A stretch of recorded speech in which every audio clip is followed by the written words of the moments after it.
Recording in progress. Okay, it's 9 a.m. and I'll call this meeting to order.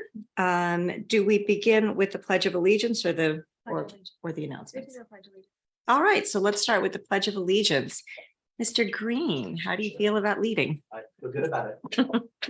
Just rise, put your hand over your heart, repeat after me.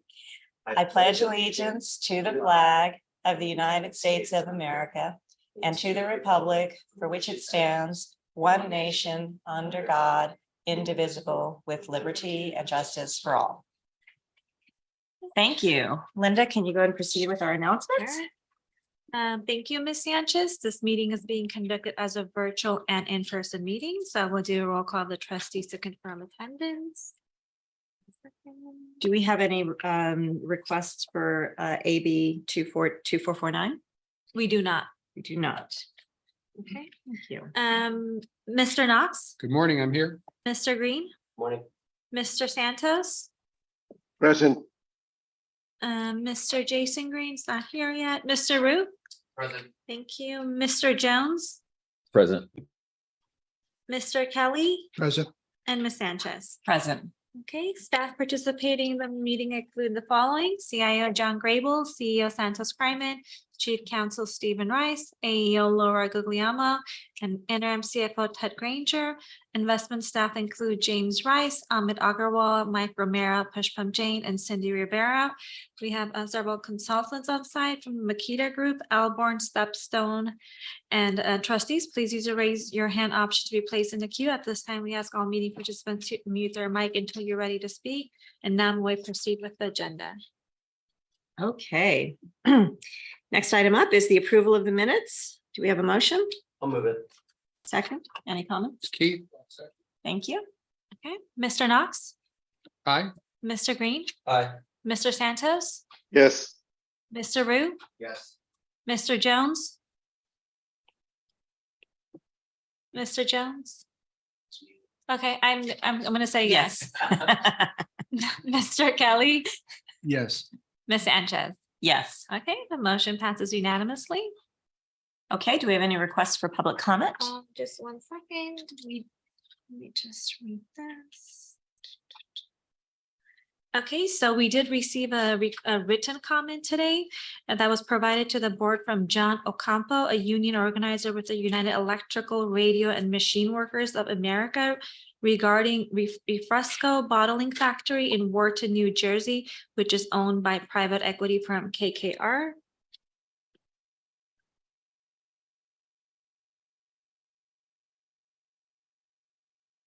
Okay, and that's it. That's it. All right. Thank you. Moving on to the executive update. Let's start with the CIO report.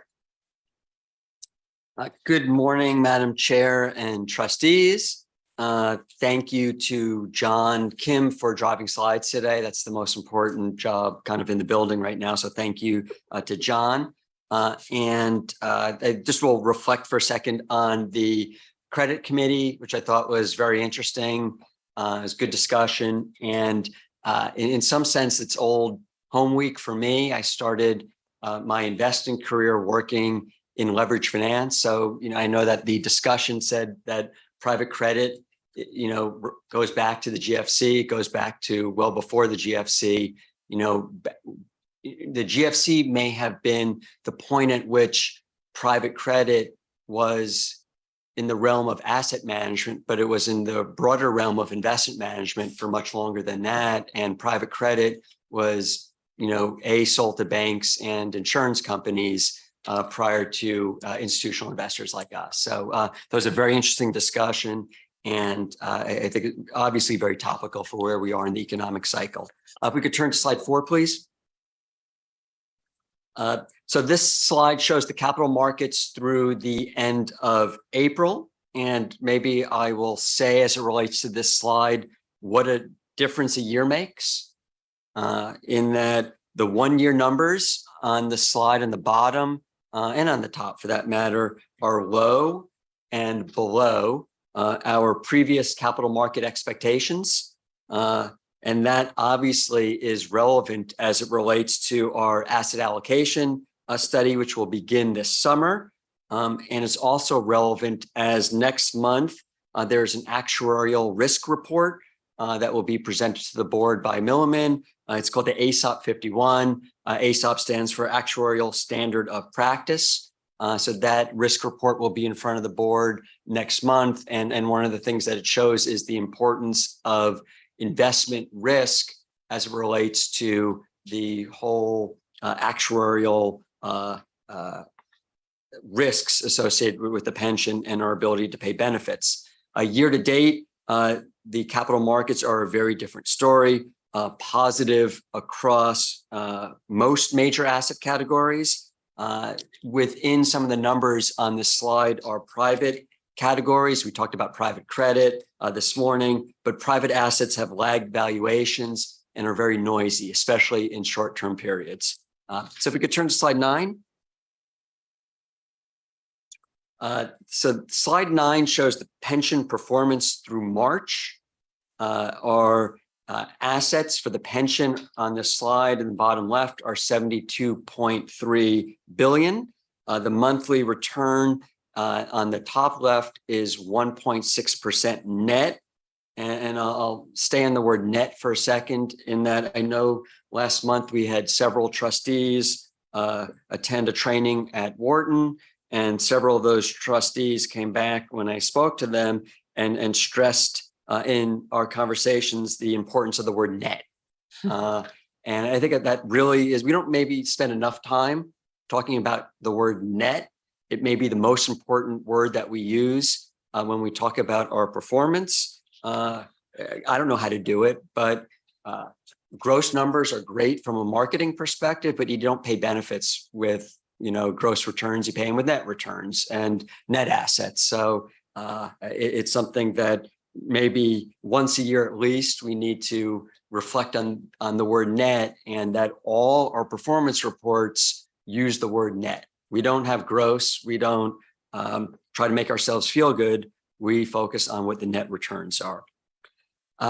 The asset allocation targets are on the right side of this slide. As we'll see on the next slide, our strategic asset allocation, if we could stay on slide 9 for a second. Thanks, John. Our strategic asset allocation performs well, relatively speaking, in choppy and down markets. Some of our peers have allocations that may have more equity risk than we do and may perform better in up markets like we've seen that I discussed on slide 4. But this is something that we'll certainly talk about as we begin our strategic asset allocation exercise and look at the new capital market expectations. And now if we could turn to slide 10. So I'll share some observations on this slide in this report as our fiscal year is 75% finished. And where, in terms of the what is on the slide, where we stand now, it's more than 75%. So we're in the home stretch as it relates to the fiscal year. The top part shows the performance of the pension. The bottom is the OPEB trust. And over long-term periods, there is outperformance when compared to the benchmark. That's fantastic. That's what we hope for. That's what we spend our time focused on. As it relates to the quarter, the 3 months ending March 2023, we've underperformed, and much of that underperformance relates to some of the anomalies of private markets. I know I've been discussing this over the last couple of months, but that's more of a benchmarking issue, and I'll get back to this in a second, as opposed to a performance issue. Fiscal year to date, we are below our actuarial hurdle. We can see on the top part where it says total fund, below that is total fund policy benchmark, and then 7% annualized hurdle rate. That is the pacing for our actuarial 7% hurdle. So we're below it fiscal year to date, yet During the quarter, we caught up significantly. For the 3-month period. If we generated 3.6% net return, that's almost 2% above the actuarial pacing. So we are catching up after last year being a very tough year, and we had good relative performance. We are not quite on pace yet. But one thing that I will point out is long-term, we're well above that 7% threshold. And while maybe I said that the word net was the most important word on the prior slide, maybe that this number is the most important number on this slide, in that 80 basis points annualized over that 10-year period above our actuarial threshold is fantastic. That pays a lot of benefits to be 80 basis points annualized over a decade. And I don't want, maybe it's a better question for the actuaries than for me, but that's billions of dollars. And it's something that we talk about the fund size being, $72-ish billion. Every incremental dollar matters, but when those dollars add up to billions of dollars, that is good news for our members, for our plan sponsor, as it relates to contributions. So that really is why we're here, is to pay benefits and to do it while being mindful of liquidity, being mindful of contributions. So I think that is, to me, the takeaway from this slide. Moving down a bit about, once again, because this is for our quarterly performance, and there'll be more details next month. For our asset categories in the functional framework, global equity was our best performer during the quarter. Global equity was up. The details aren't in here. They'll be in the book next month, but it's under growth. Global equity was up 7.1%. As I relate to the noise, or I said the noise about private markets, private equity was up 1.6% for the quarter. And that compares to a 10.4% benchmark. So that difference, given that private equity, and once again, this is all embedded in the growth line. There'll be details next month in the quarterly performance book. But if private equity is 17% of our allocation, so that 900 basis point difference between the performance and the benchmark, that makes up more than 100% of our underperformance during the quarter. And that is a benchmark challenge. It's not a program challenge, because private equity, our program, is one of our strengths. The private equity benchmark is a liquid benchmark for an illiquid asset category. And in short-term periods, there's going to be that misfit and some benchmarking challenges. And that is a double-edged sword. Absolutely. Because it helped us, and so I certainly will say that it's helped us over the last decade, and now it's hurting us. Risk mitigation was the next best performer at 3.7% during the quarter. Long-term bonds were up 6.2%. That's a fantastic number. They were down obviously last year, but for a quarter, that's a great number. And our hedge fund portfolio is a steady contributor at 3.3%.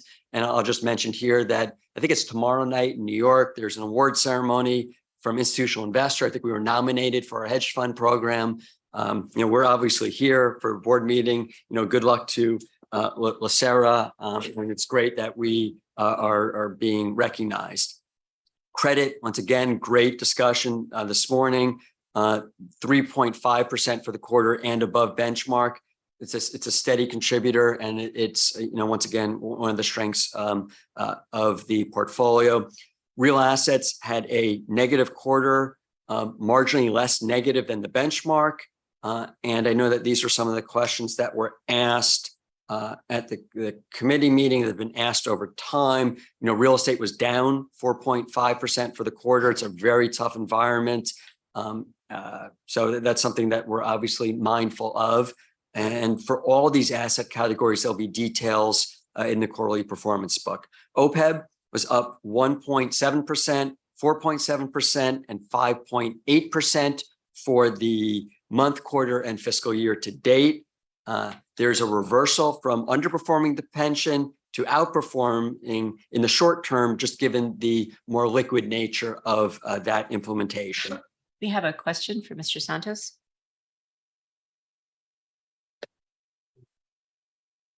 You are on mute. It's a comment, but I could have waited for the end, but this is fine. No, I just want to congratulate the staff and Mr. Grable regarding the hedge fund. The hedge fund to me is very significant because this board years earlier discussed this strategy over several years, if I remember correctly. And there was a lot of criticism of hedge funds, and there was a lot of groups that were lobbying heavily for us to not invest in hedge funds. So I'm very happy that our program has been nominated, whether we win or not. I feel it's vindicated completely, and I think that we should all be proud of the great performance and how the program was framed in order to get us to where we are. So congratulations, staff, as well as Mr. Grable. Thank you, Mr. Santos. Thank you, Mr. Santos. And just one final point on this slide before we turn to slide 16 is that the OPEB trust began making private commitments. That's been a long time in the works, but those private commitments started to be made. They're not reflected in here, but it takes time to ramp up that program, but private commitments are underway. Turning to slide 16. This slide shows the change in our fiduciary net position. And this slide confirms what we're going to hear next month, but we still need to come next month because the ASOP 51 report is extremely important.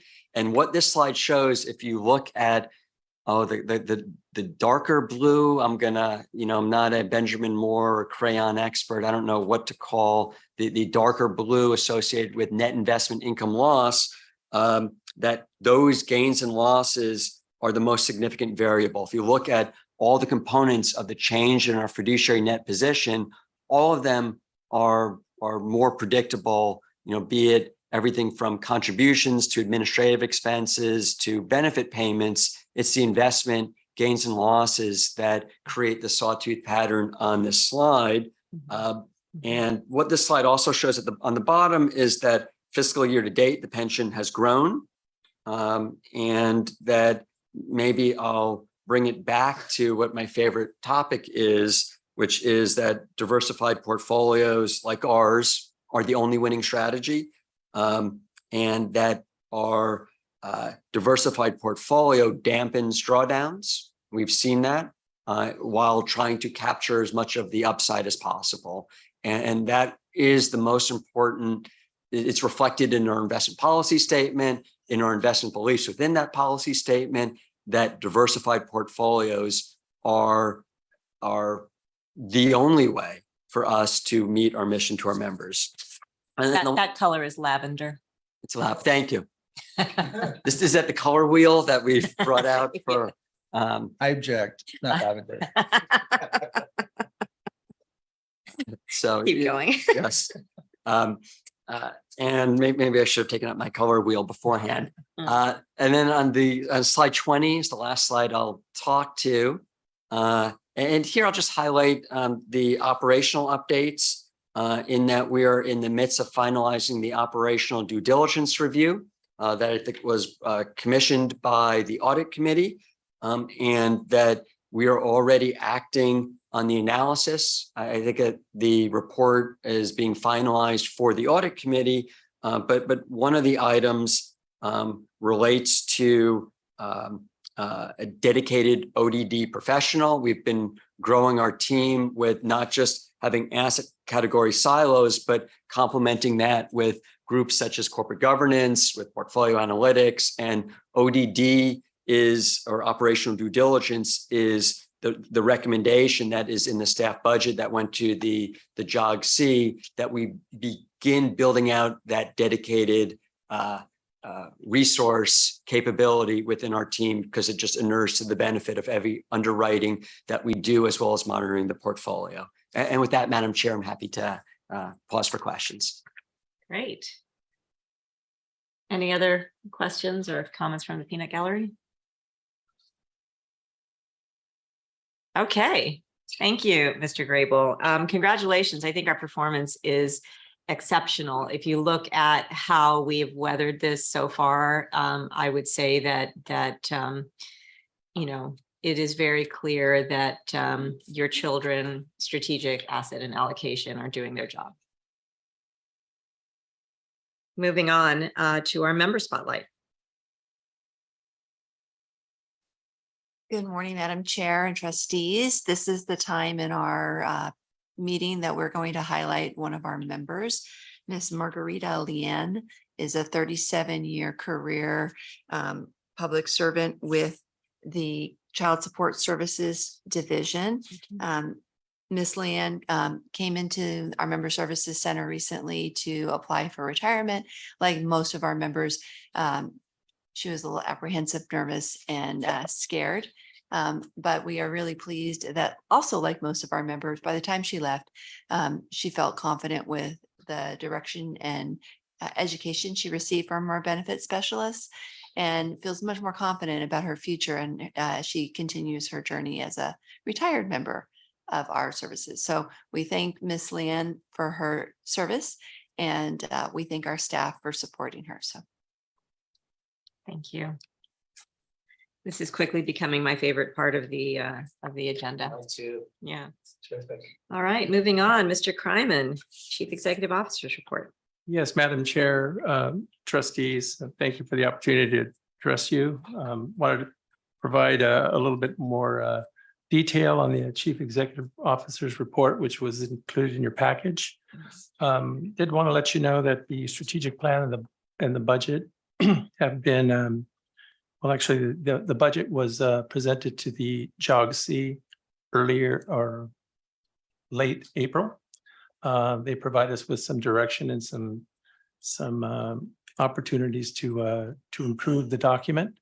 And so we're in the process of doing that. The strategic plan, of course, was a major discussion during the board offsite. There were a lot of really good suggestions from the trustees as well as the staff that we've incorporated into the document. We're in the process of scheduling a joint meeting to have both the BOI and the BOR. We're going to be presenting it to both boards. We're anticipating to have a joint meeting to do that, and so that staff can provide any last minute changes so that we can incorporate into the document that ultimately will need to be approved by both the BOI and the BOR as part of the budget document. So that's the status on the strategic plan and the budget. Wanted to also give you an update on the upcoming election for board trustees. I did want to point out some key dates for you all. May 22nd to June 20, I think it's June 20th. That's when the nomination papers are provided, and also the deadline to submit to the Register of Recorder is June 20th of 2023.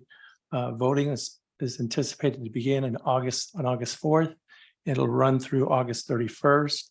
The Board of Supervisors are expected to declare the elections final on their meeting of October 17th. That is this very brief outline of the timeline that we discussed with the executive office. I did want to let you know that all retirees will be receiving a mail-in ballot. They will have the opportunity to vote either by mail, through the phone, or online. So they'll have all three. The active members will be able to vote by mail, but they're going to have to ask for the mail ballot be sent to them, but they will have the opportunity to vote by phone or by online. And I know that we've made arrangements with the county to allow our members to vote on site, their work site. So that's a welcomed change to Nice. the process that we've had last few elections. I did want to highlight the board seats that are up for election. So for the Board of Investments, the 8th seat for the retired member, which Mr. Kelly occupies, is up for election.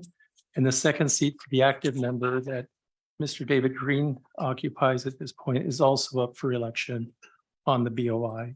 For the BOR, the 8th member seat that is held by Mr. Robbins and Mr. Harris is up for election. And finally, the 2nd member active general member seat that Mr. Santos occupies is up for election. And so those are the seats and the individuals that are up for election this coming August. I did want to highlight a couple of updates on the on March Madness. We did process about 420 less applications this past year.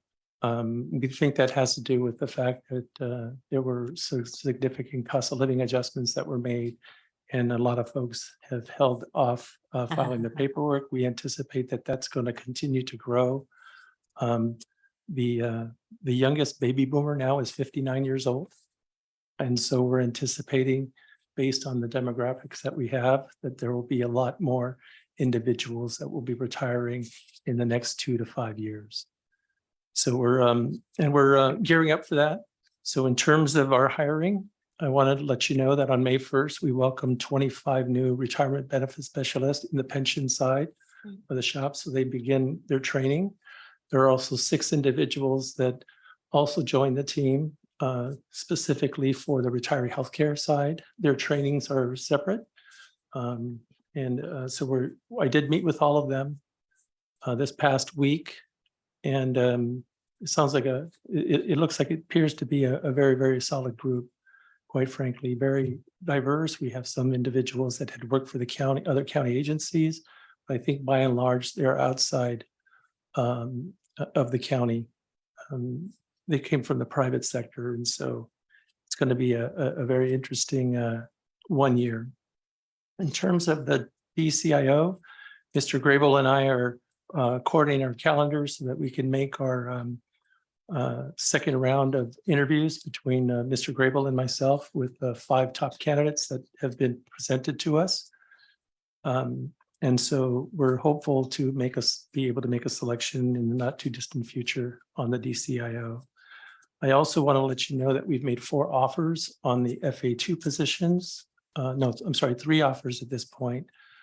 2 have been accepted, 1 we're waiting for. Once that individual makes a selection, we anticipate making another offer to another candidate. And hopefully 2 to 3 weeks after that, we'll begin the 5th interviews for the 5th FA2 position so that we can make an offer to the successful candidate as well. The senior investment officer position, we're going to use an outside recruiter to assist us. That is Mr. Drazel's position, I believe. The FA3, I get them mixed up. It's either the FA3 or the SIO. We're using an outside recruiter to assist us with those particular recruitments because they are very difficult recruitments. We didn't have a large pool of candidates that applied for that position, so we're going to pivot and do something different. I did also want to let you know that this Monday, I believe, the job bulletins for the attorney positions that we have in legal have been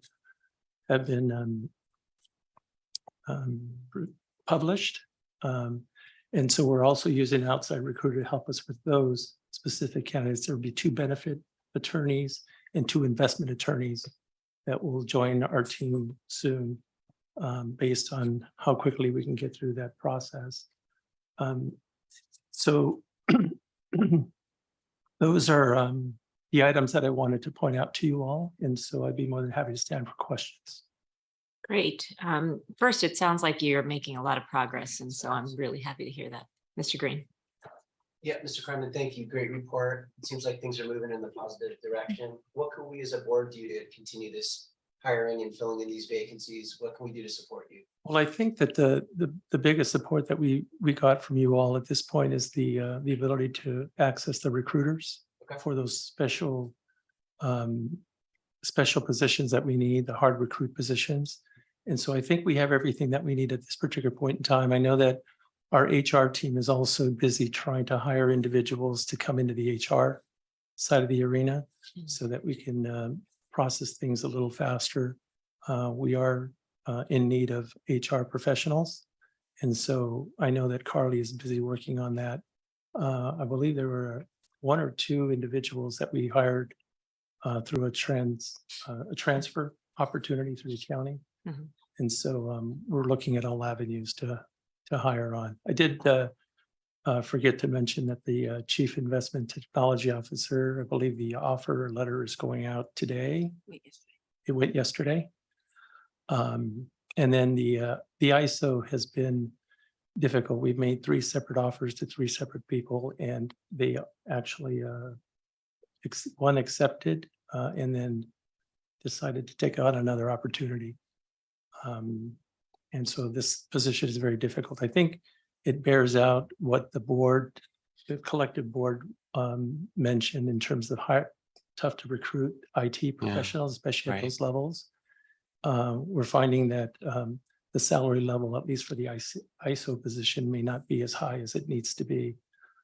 We have individuals that are accepting positions at higher amounts and also taking equity positions in some of the opportunities that they're accepting that we can't really compete. So the ISO position is one that we kind of have to step back and talk with our recruiter about where we go from here. Yeah, I was just going to add that it's amazing the real world implications for our members when these positions aren't filled. I know that we had discussed, there were some bonuses that are agreed to, for example, with our emergency room nurses or social workers that were agreed to back in December, but there's so many moving parts in the county, whether it's, the board of supervisors to the auditor controllers to the LACERA board on the pensionability, these bonuses back to the board of supervisors. And so, if we don't have folks to process these bonuses, sometimes people are waiting almost up to a year for bonuses that have already been agreed to. So I'm glad you pointed that out. I do want to mention that LACERA has done, I think, a really good job I of agree. processing them as quickly as possible. I agree. We're really held hostage to receiving the information, complete information, more importantly, from our plan sponsor and other agencies before we can process them forward. Right. And I know that that Fern in particular takes great Absolutely.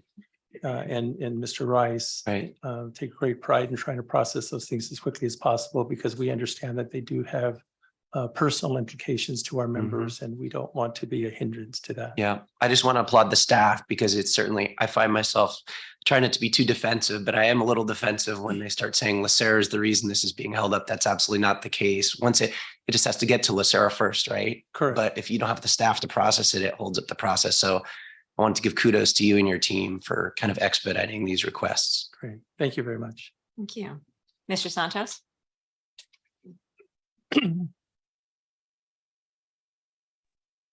Just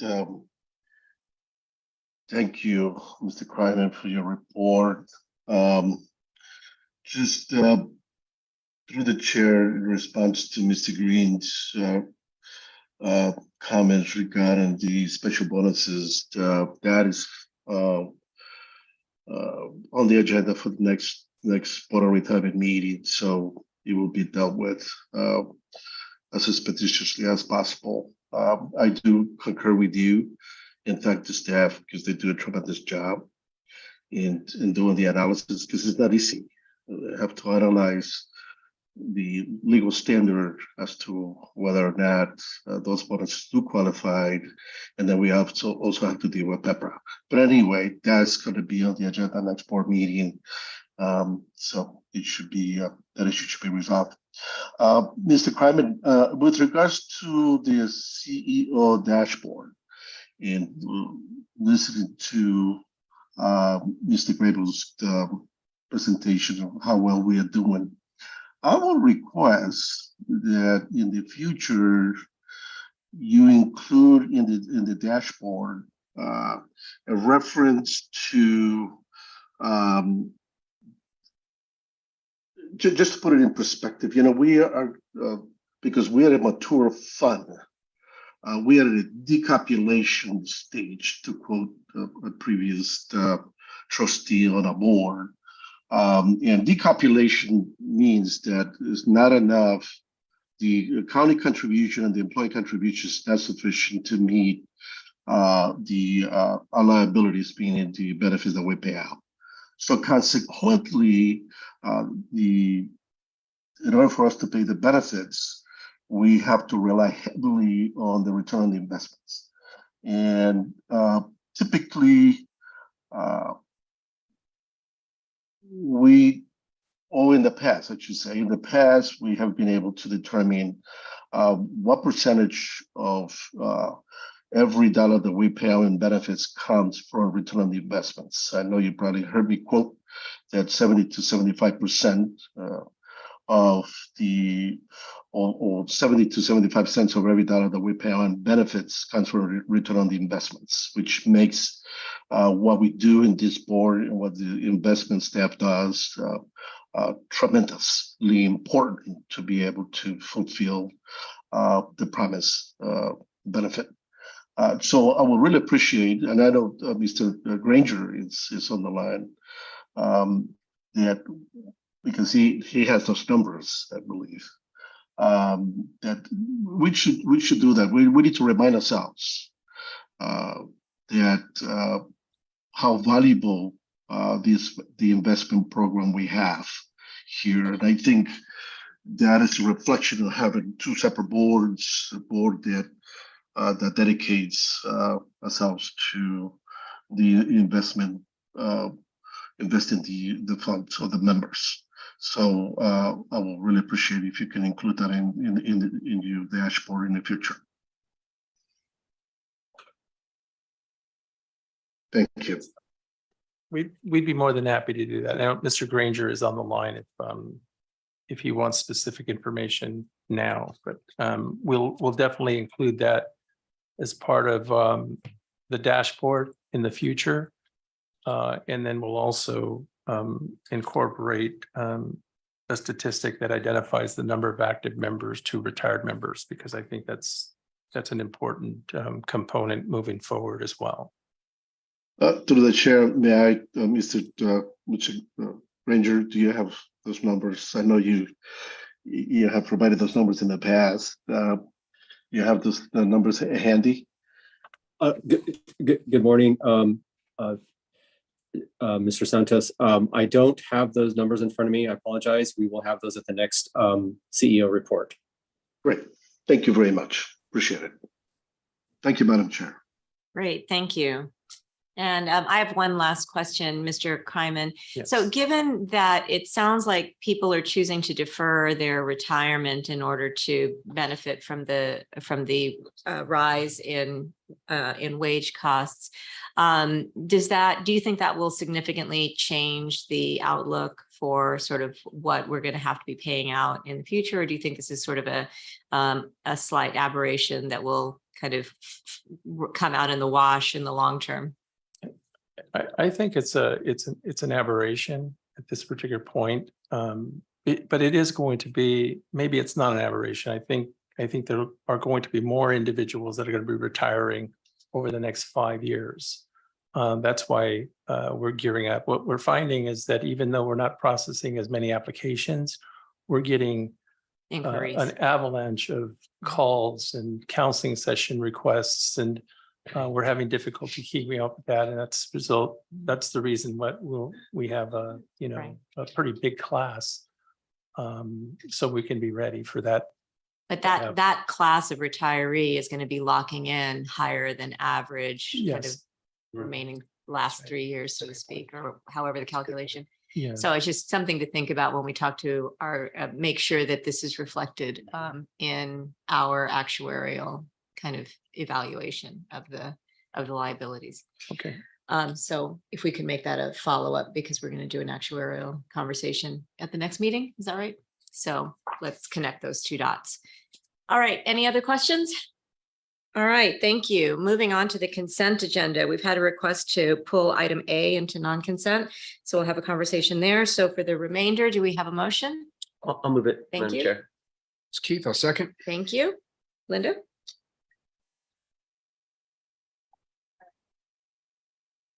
Moving faster than our board secretary this morning. And sorry, Madam Chair, are we doing reports? No, we are just doing the consent agenda and then we'll move on to non-consent pulling item A. All right. Mr. Knox? Aye. Mr. Green? Aye. Mr. Santos? Yes. Mr. Jason Green? Aye. Thank you. Mr. Rue? Aye. Mr. Jones? Aye. Mr. Kelly? Yes. And Chair Sanchez. Yes. Okay, the motion passes unanimously. Okay, great. So we've had a request to pull the corporate governance and stewardship principles review forward for approval. So Mr. Kelly, you asked for this item to be pulled, so fire away. I did. Thank you, Madam Chair. Good morning. I had a comment regarding annual meetings on it's item 3 on page 99 of 584, or for the individual document, it is hold on, page 14. And it's item 3.2 where it speaks about the investors having a right to attend an annual meeting. The specific language is investors should have the right to attend an annual meeting of a firm in person. And you go on to explain further the use of technology in other circumstances. I'm okay with that. I just wanted to ask you to monitor kind of this language on a going forward basis, because the idea of kind of virtual meetings versus in-person meetings has become very politicized in recent past. And I don't think that right accrues to an investor in all circumstances. For example, it doesn't include natural disasters or this lake up in Corcoran that's overflowing and it's going to take over the prison. And it doesn't include other pandemics, for example. And if the local public health officer has issued a public health order, that trumps in my mind the investor right.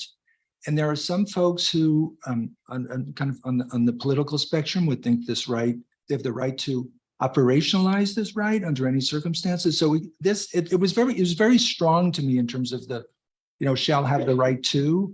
I'm going to support it because I think in general is very good, but I would just ask that you pay attention to this language and this space going forward to see if anything develops, then we need to take any kind of revisions to this language. I get the history and I get where it's coming from. It's just that right, that language I thought some could invoke from a political perspective. I just want to be cautious about that. Then my comment is, I'm leaving the board at the end of the year, and I've been here for 9 years. And I think when I look back at the 9 years of all the areas where we've made really such significant progress, where I think we should be very proud, it's in corporate governance. We had nothing 9 years ago, and we're really stellar now in this area. So I just wanted to thank the team for that. Thank you, Madam Chair. Okay, thank you. Any comments? I'll move the item. Okay, thanks. Do we have a second? Second. Okay, Mr. Knox? Aye. Mr. David Green? Aye. Mr. Santos? Yes. Mr. Jason Green? Aye. Mr. Rue? Aye. Mr. Jones? Aye. Mr. Kelly? Yes. Ms. Sanchez? Hi. Okay, the motion passes unanimously. Okay, great. And can you just add that to our list of follow-up items for the staff? Thank you. All right, moving on to non-consent items. A, commercial real estate brokerage services request for proposal minimum qualifications.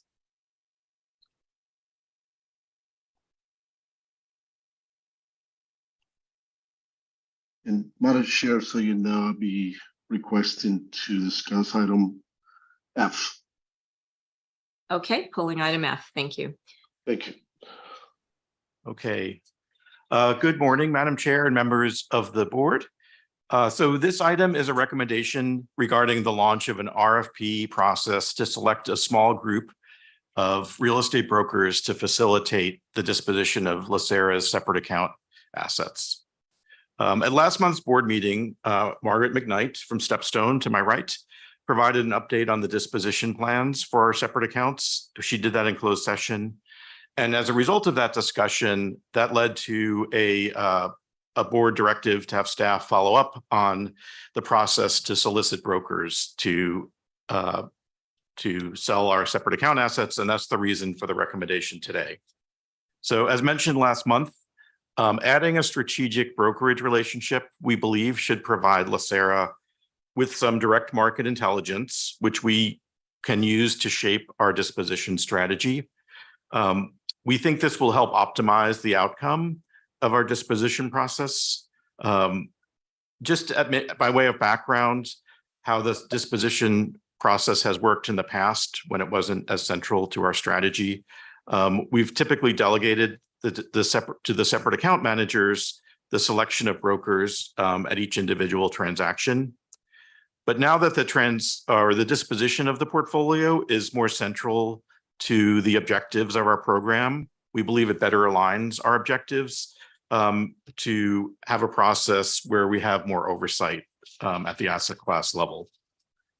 We're seeking to manage the timely disposition of assets without running a fire sale and having more market intelligence and advice more centrally managed in the process as part of our implementation plan. We think this should help to optimize results, either by the better timing of asset sales or better execution of individual assets. So while the managers will still be responsible for running the disposition process of individual assets in their separate account portfolio, they will be, if this is approved, they would be selling properties through a group of preferred brokers that LACERA has selected. Our direct engagement with a small number of these brokerage firms could help lower overall brokerage costs than what we would otherwise be paying through the separate account managers. We believe it will better align our objectives in an orderly disposition process. So I mentioned we're joined by Margaret McKnight, and my colleagues Amit Agarwal and Mike Romero are going to be discussing the overview of the recommendation. So Great. Start. Thank you. Good morning, Madam Chair and trustees. Staff is recommending an approval for the request for proposal search minimum qualifications and to select up to 3 preferred brokers to be used in this disposition process of our separate account portfolio. By way of background, the board approved the structure review early part of last year, which included shifting from direct real estate to commingled funds, and also selling our separate account assets and working with Stepstone as our advisor during that process. If we can move on to the next slide. The evaluation team will consist of 3 members from the real estate team and Stepstone. The team will conduct the process in 2 phases. One is to review the written responses and then invite the best candidates for interviews. The recommendation will be provided to the board, and the selection authority for this RFP will be by the CIO. And this is something that was discussed at last board's meeting. Madam Chair, I have a question on this Yes. slide. I don't understand for the 3rd and 4th bullet points. They seem to be in conflict to me. If the authority is the chief, if the selection authority is the chief investment officer, then how can the board provide a recommendation? I'm confused about what Is the that role of the board reported to is. the and board? for Yeah. the 3rd and 4th bullets Yeah, conflict to me. we would report the selection and the process we went through for that selection to the board. So I think I see what Yeah, you're saying. that is the final scores, evaluation, and recommendation will be provided. So that provided should be reported effectively to the board. With a selection put forth by the. We're by the- not selecting. By the CIO. Correct. Yeah. So it's just a report. It's a report. Right. Okay, got Yeah. it. Thank you. Can you strike that word just so that it's clear, Thank you. Yes, we will do that. or change it? Sure. Can we move on to slide 5? So the responses we received from the brokerage firms will be evaluated using the 5 categories outlined on this page. On slide 6, Can we go back to that last slide? Sure. Here's a recommendation. I am super supportive of this. I think that it can really increase our control over our destiny in this regard. But one of the areas that I think is the biggest challenge, particularly for brokers, is the management of conflicts of interest and the sort of legal recourse that we have when conflicts of interest are found to have been or played a role after the fact. So we need to have very strong language and commitment around the disclosure of conflicts of interest, and also what our recourse is if conflicts of interest are determined to have played a role. Because this is our big challenge right now. And Margaret, you know this better than anyone. This is a tough space that is fraught with conflicts. So if we can also make that a part of our scoring mechanism, which is, that brokers, however we can evaluate that brokers, let's call it, ethical stance, experience with kind of conflicts in their previous dealings, et cetera. I'd like that evaluated. Okay. In a very, specific form. I want it evaluated and made a part of this such that we can make it a part of the negotiation afterwards. I completely agree with you. I'm sure. Thanks. Thank you, Ms. Sanchez. You got it. Moving on to slide 6. If the recommendation is approved, staff will launch the RFP this week, evaluate responses, and make the recommendation in the third quarter of this calendar year.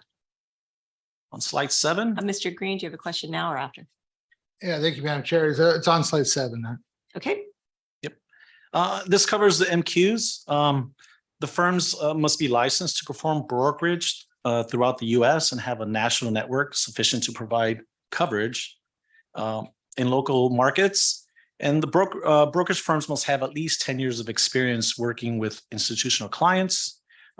They must also have brokered at least 20 billion of closed transactions in 2021, and to include at least 5 billion in sales in retail, industrial, multifamily, and office. They must also have a wholly owned affiliate that arranged at least 30 billion in debt financing. We'll cover this on the next slide, but we do think having the ability to advise us on the capital markets impact of the sales is an important part of the process.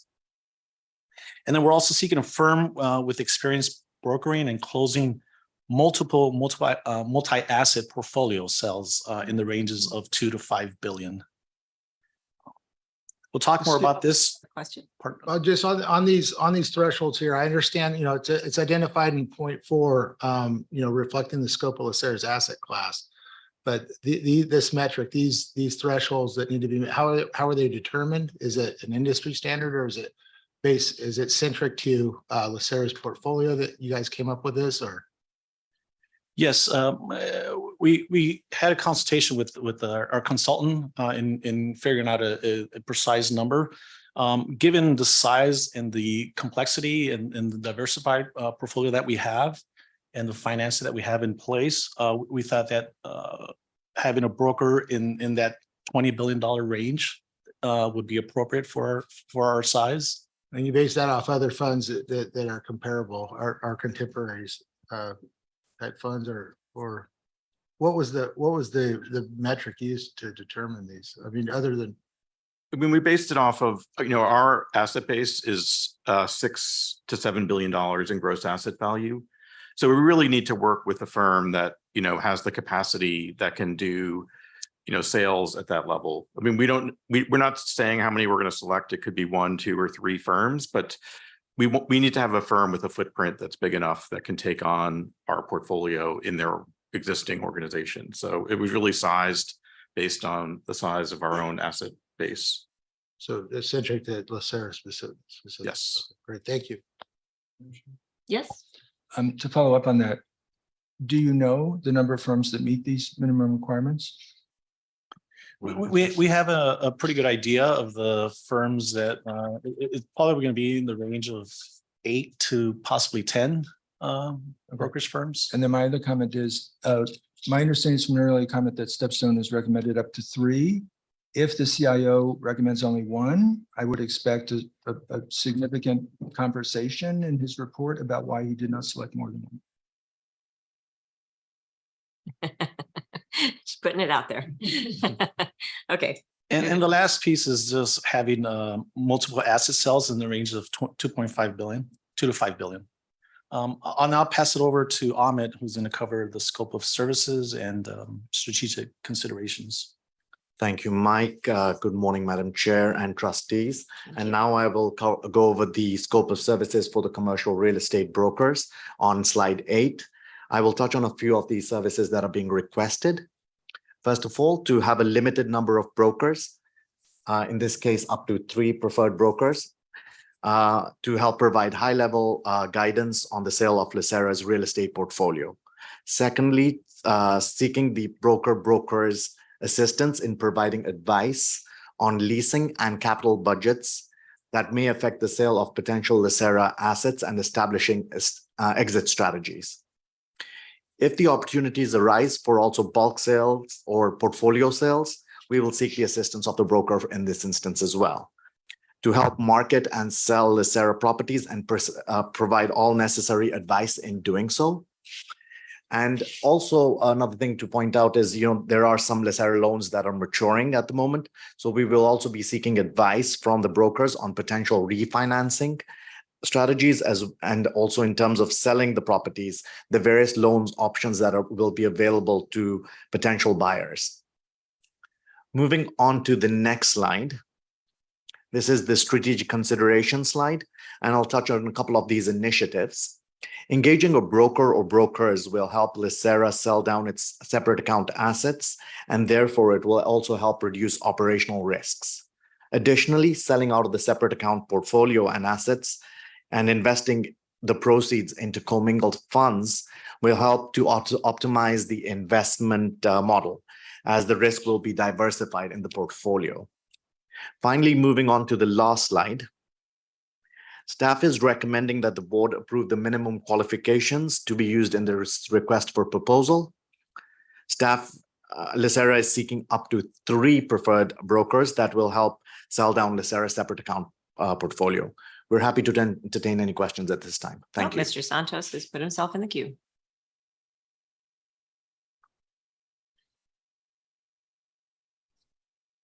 I move approval. I just want to make a quick comment. I'm wholly supportive of the delegation of authority to the CIO.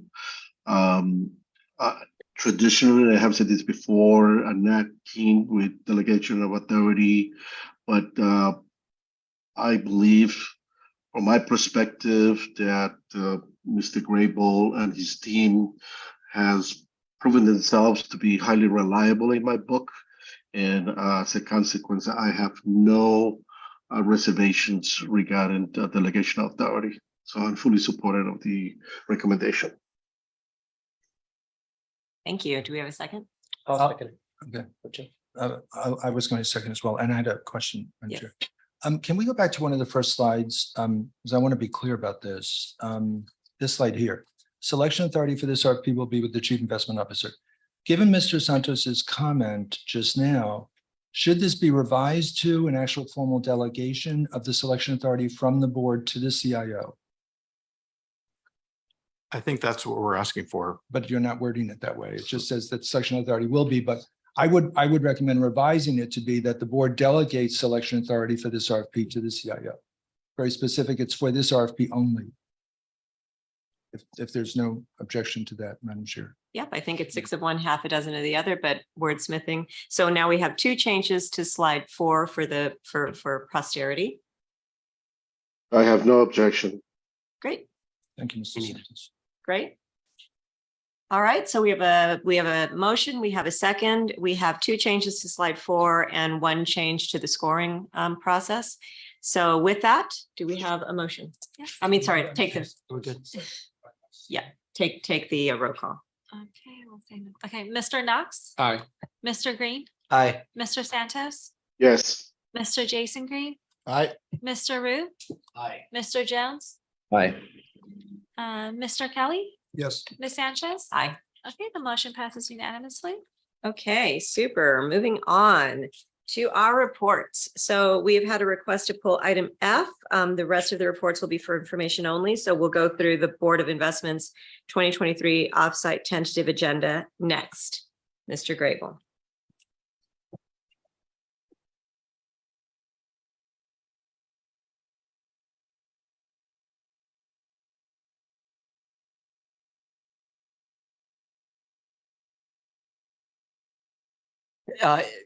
Thank you, Madam Chair. In the packets, there is a memo about the 2023 offsite tentative agenda, which will be the offsite is scheduled for September 12th and 13th in Glendale, I believe.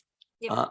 And this, what this memo outlines is maybe the refinement of a good process that we've had in prior years that it consists with starts the conversation with board leadership to come up with tentative topics. Those topics are then shared with all trustees to vote on through SurveyMonkey. And then the top vote getters are put in this agenda. And that's what we work with our business partners, some of our advisors in order to craft what we hope is an engaging 2 days at the offsite. And what is on this, the tentative agenda based upon board input is a discussion of the macro environment, board and committee evaluation, followed by capital market expectations, which relates to our strategic asset allocation, the actuarial funding policy review, which I think that has been well over a decade since the Board of Investments last looked at that. And obviously that is important, as we've mentioned several times today, followed by the next day discussion of risk management, which is multi-dimensional. There are lots of different kinds of risks. Our investment belief that we updated last year talks about, the multivariate nature of risk management. And then the topic that we were going to hold for the staff presentation, because I like staff to really lead one of the discussions, would be the evolution of LACERA's portfolio, because it's evolved a lot over, the last, 5, 10, 15, 20 years. And we can, do a Schoolhouse Rock and count by fives, but it really has evolved significantly. And then we always finish the offsite with a board offsite. So, the offsite with a BOI meeting. So this is based upon, the board's direction through the polling, and we're excited about identifying good speakers like we've had in the past. Super. Any questions? All right. Thank you. I'm really excited about the lineup of the conversations. And I think in particular, given that, we as a board continue to evolve and are we will have some evolution of the board over the next year. I think the conversation around board and committee evaluation, but also particularly the evolution of the portfolio, because that institutional knowledge, when you come onto a board and you don't really know what the history was, can be so valuable. So I look forward to recording that session and using it as part of the onboarding session for the next batch of folks. Thanks for that. All right. Moving on to item F. Mr. Santos, you asked for us to pull this item. So fire away. Yes, thank you, Madam Chair. And Mr. Herrera, thank you for providing that information. As I mentioned earlier, on that 2 Kane on delegation of authority, I want to express my disappointment in that we delegated the authority to the legal office to conduct this process. That doesn't mean that you could just bamboozle the board with a report like you provided last month. When we delegate authority, I expect the full and complete report to be provided to this board. So I'm very disappointed that we have to come back here and I had to ask for this information. So I have a question. In the report, you state that the firms reported no actual potential conflict of interest and no ethics violation. Now, are you relying on the information provided by these firms, or did you, in fact, as part of the due diligence that you are required to conduct, actually consulted other publications to confirm the fact that any of these firms have ever been subject to ethical violations and or any lawyer has been suspended from practice of law because allegations of ethics?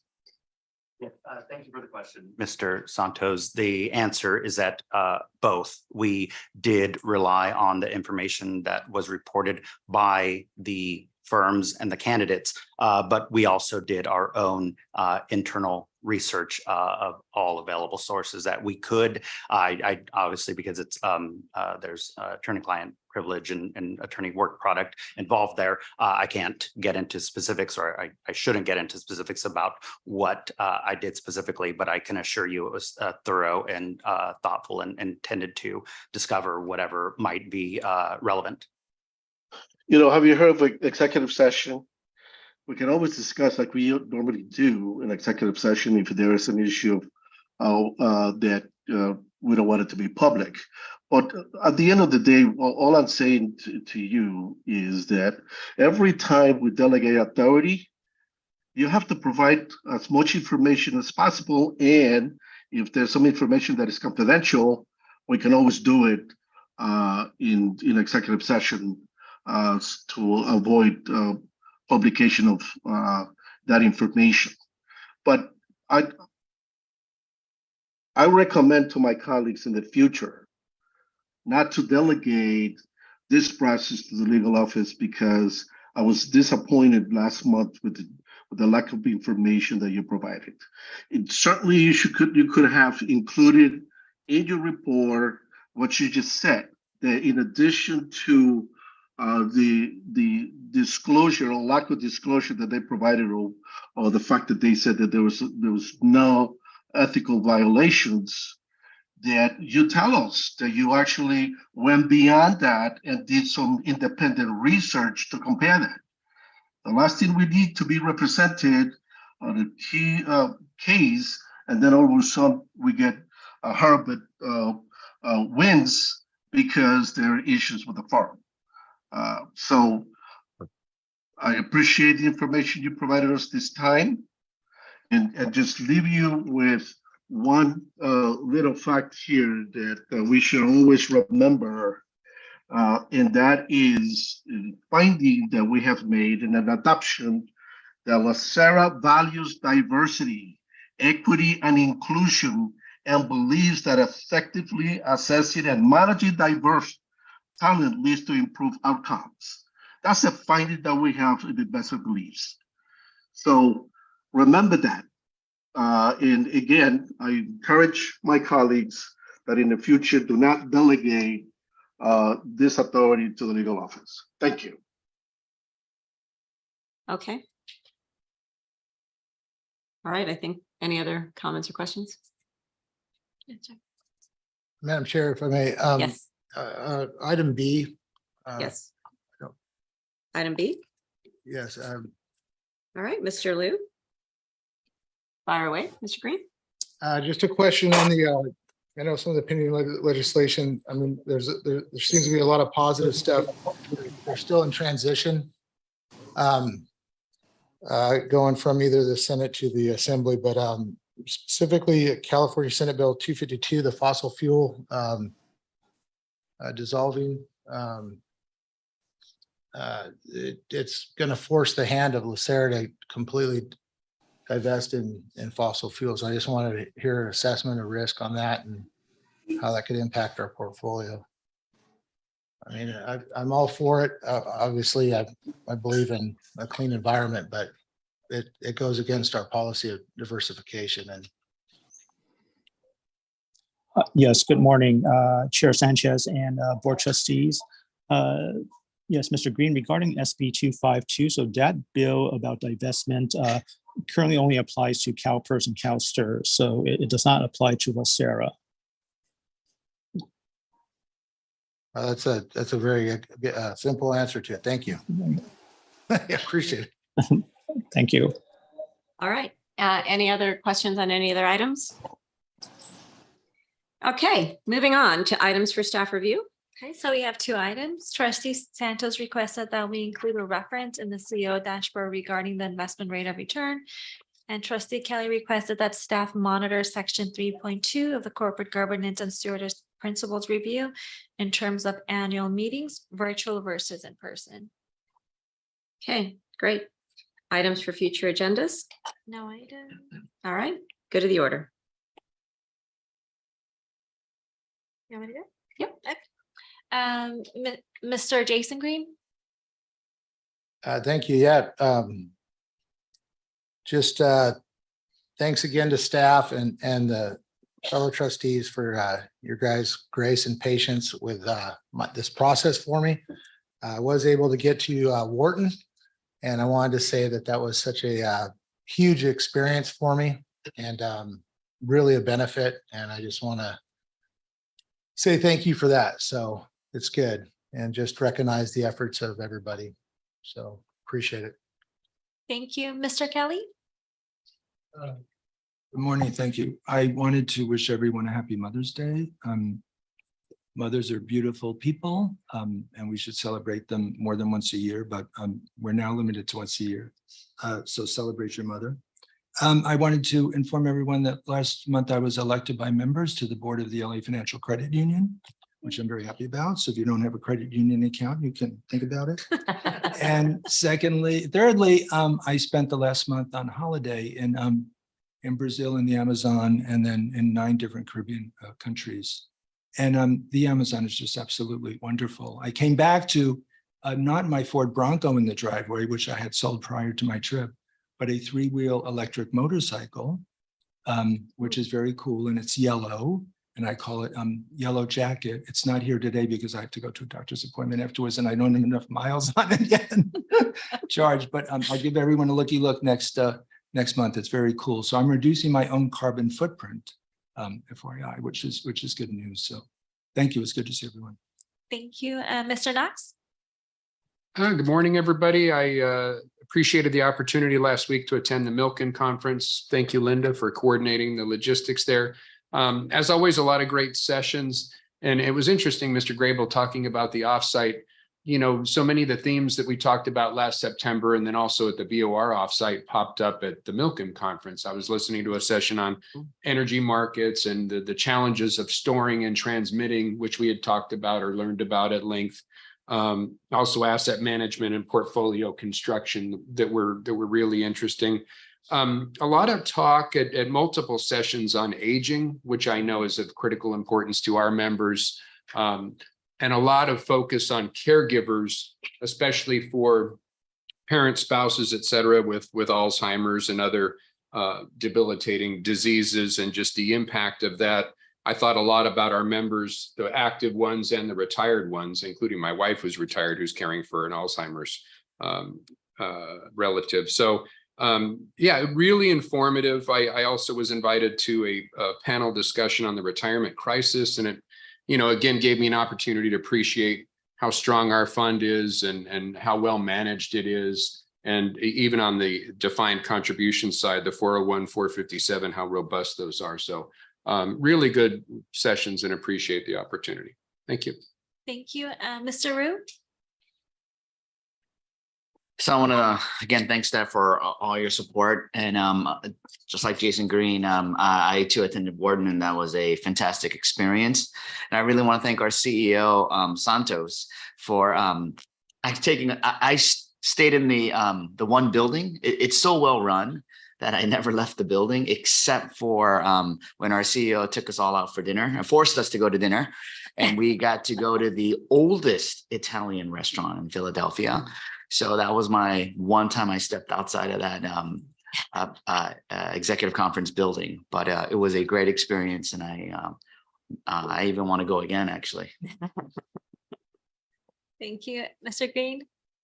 Thank you. Just want to kind of lift up and appreciate Mr. Green and Mr. Rue for being part of our board. I think your energy and ideas and enthusiasm are going to take LACERA to a different level. So you already doing a great job, and we're here to support you and whatever we do moving forward. Just know we're here to support you. The first year on the board is difficult. It's like drinking out of a fire hose a little bit. But it's really terrific to have you on the board. I also kind of want to lift up and appreciate Santos and the work that his team is doing to process all these member concerns, and hiring those additional staff, I think, are going to make a big difference, but we still have a lot of work to do. And lastly, just want to appreciate John Grable and the investment team as well. I was just smiling through your whole report, hearing about our $72-ish billion fund, as someone that when I came in was $38 billion. And we're just headed in the right direction because of you and your leadership. And just want to applaud everybody here in the team. It just makes me really proud of the great work you're doing. And we're here to support you as well. Thank you. Thank you. Mr. Jones? All right. Good morning from San Diego down here at Sachers. We're opportunity to fellowship with some of our peer pension fund groups here in the state of California. Just wanted to kind of echo what Keith said. Had the opportunity likewise last week to attend Milken. It's nice to know that topically that as a board and as a staff that we seem to be on theme and very proactive in considering some of the factors that may be impacting both near term and kind of medium term performance. Also, just feels like whether it's 72 billion-ish or whatever the number is, just feels like we're on a really solid collective footing, just in terms of the level of mutual accountability between the board and the staff. And so I just want to compliment the whole of the organization, Gina's leadership and the legacy leadership, most recently at Herman. And I look forward to continuing to progress forward. So thank you. Thank you. Mr. Santos? Yes, thank you. I want to express my appreciation for my colleagues who attended the Wharton School. That's a requirement that both David Green and I included, because we think that it's very important that our colleagues take the time to get educated, even though many of you come from the financial industry and have experience. But I think it's important to learn what is specific to what we do here, and on behalf, obviously, of the members. So thank you for doing that, and looking forward to listening to your input and your comments based on what you have learned. It makes for a better decision-making process when we have different ideas, and we all have similar backgrounds in terms of education of the business that we do here, and that is reflected of how what we have been able to accomplish over the years. Mr. Green, when Mr. Green came in, I think he said 30 billion or thereabouts. I came in when it was 23 billion. And if you wanted confuse people a little bit, you tell them that we have a negative cash flow on an annual basis, on a monthly basis, on an annual basis, but yet we have been able to grow. We, the board, staff, and the CIO, we have been able to accomplish what we have been able to accomplish. That's why I think the highlighting the fact that we use 70 to 75 cents of every dollar that we pay. Mr. Kelly comes from the retirees, Counsel, return on the investments. It's really important, because a lot of times the enemies of the defined benefit argue that we county employees, public employees, are ripping off the taxpayer because all the benefits come from the taxpayers, which is not true. It comes from the work that we do here, and obviously we contribute as employees and as well as the county. So it's something that I think it should be highlighted because it makes that job that more difficult. in being able to meet our obligations. Also attended the Milken conference. It was like Mr. Knox stated, some wonderful sessions. It's just so difficult to get to them. There was one particular session that I really wanted to get to be part of it, and showed up 20 minutes early, and they wouldn't let me in. So I thought maybe I was just too early, and he said, "No, it's already full," and I wasn't able to get in. So that's the only drawback with regards to that particular conference. But in addition to the age-related sessions that I really enjoyed very much, and the bottom line is exercise, good sleep, good diet, are really key for longevity and dealing with the illnesses that's going to get us at the end somehow, some way. Right? But I really appreciated the discussion on China, because you probably have heard me in the past being a little skeptical with regards to China. And one of the sessions, the session that I attended, they actually had high-ranking official in the Chinese government making a presentation there, and others. And I really appreciate the discussion there. And quite frankly, I think I mentioned it to Mr. Grable that I feel a little better with regards to China. I mean, China is, whether we like it or not, is the second largest economy in the world. I think the last numbers I looked at, we had expected to grow, the US, expected to grow like 1.5, if I remember correctly, but China's still up in the 6. You know, I mean, we have no choice. Love to be able to shift to India or other countries, but China remains the big beast that we have to deal with them. Because if we want to be able to continue to get those 70 to 75 cents of every dollar that we pay out from return on the investments, it appears to me that we have no choice but to continue to play with China so we can take advantage of that 6% growth. The opening of China is huge. And so it's a tremendous opportunity that we have to continue to evaluate on the risk-adjusted basis. So I'm so happily thank you for Mr. Grable and his team. The work that you have done since you've been here is tremendous. I have total confidence in your abilities, both as a manager, as a CIO, and also how you deal with us. It is unique, and I've been here through, I believe you're my 4th CIO, and you are the best in my book. So keep up the good work. Hopefully you don't get no ideas going anywhere else. We want to make sure you remain here with us and continues to make us look good, especially as I prepare to retire. I'd be able to know that as long as you and your team, right? Because your team is the one who does a lot of the work. I call it the dirty work, but it's actually God's work because of the returns that we get. I'll be able to sleep really well in retirement knowing that you the lead in this organization and your team. So thank you very much. And I mean that sincerely on behalf of all the county employees that we represent. So thank you. Thank you. Mr. Grable?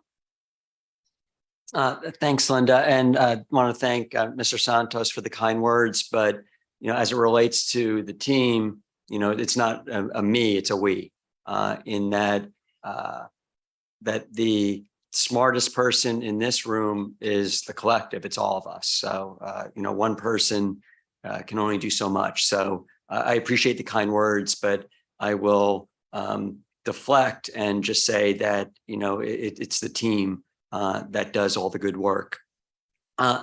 This is something I would have liked to have done last month, but I couldn't have, and I can't go back in time. I think it's really important for us to celebrate people when they're here and when they leave.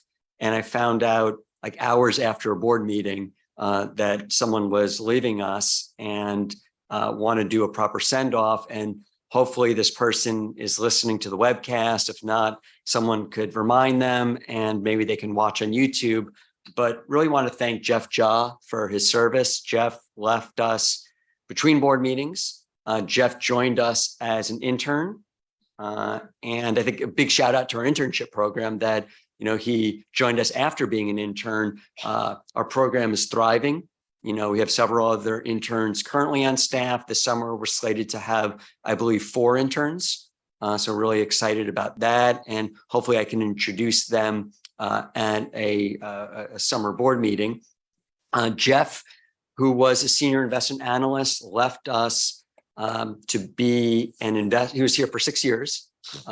He left us to be an investment officer for the Motion Picture Association here in town. It's a promotion and a well-deserved one because Jeff was a fantastic contributor. This is maybe a positive reference for his new employers or any other ones that are potentially out there. Jeff was a fantastic contributor to the team here. I think that it speaks well, as I was saying before, that the LACERA team is it's a collective in terms of the tremendous capabilities that the team has.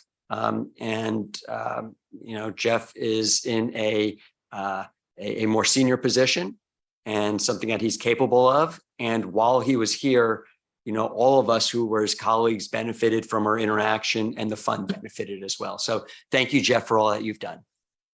Thank you, John. Santos? Steve? Ms. Sanchez? So thank you. I want to kind of note that I think I'm setting at least, if not a high watermark, a competitive level of most efficient board meeting for the BOI. So thank you to everyone.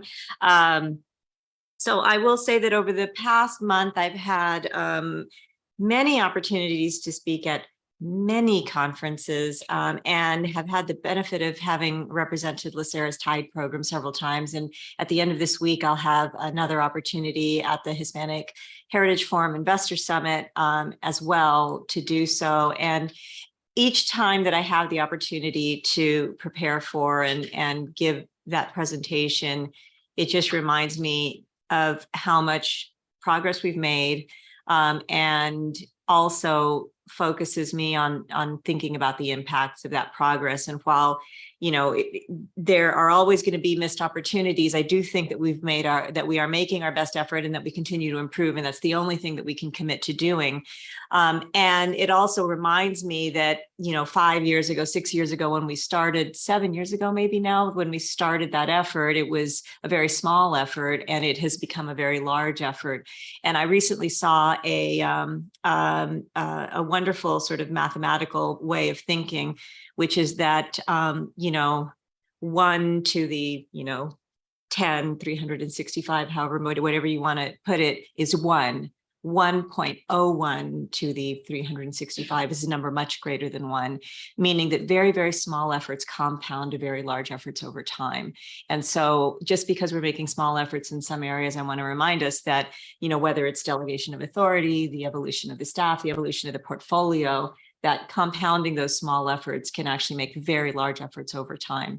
And so thank you, Mr. Grable, for continuing to make those small efforts, and I think we as an organization are